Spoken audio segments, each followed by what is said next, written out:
Hello friends, welcome to Pebbles. நான் உங்கள் Gopi Sudha.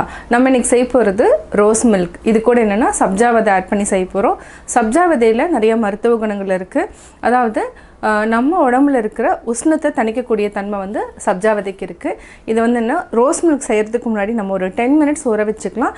இப்போ எப்படி செய்யறதுன்னு பார்க்கலாம். ரோஸ் மில்க் சிரப் எடுத்துக்கலாம். இது கூட பால் வந்து நம்ம காய்ச்சி நான் ஃப்ரிட்ஜில் வச்ச பால் தான் எடுத்துருக்கிறேன். ஒரு சிலருக்கு ஐஸ் க்யூப் வேணுன்னா ஐஸ் க்யூப் ஆட் பண்ணிக்கலாம். நான் வந்து இன்றைக்கி ஐஸ் க்யூப் எடுக்கலை, ஃப்ரிட்ஜிலேருந்து இப்போ தான் எடுத்துருக்கிறேன். பால் ஆட் பண்ணிக்கலாம். 2 டம்ளர் அளவுக்கு ஆட் பண்ணிக்கலாம்.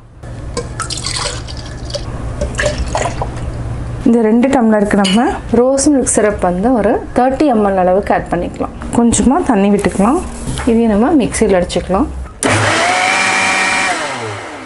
மிக்சியில் அடிச்சிட்டோம். இப்போ ஓப்பன் பண்ணிக்கலாம். நம்ம முக்கால்வாசி ஊற்றிக்கலாம். இது கூட நம்ம சப்ஜா விதை ஆட் பண்ணிக்கலாம். சப்ஜா விதை ஆல்ரெடி 10 minutes ஊற வச்சுருக்குறோம்.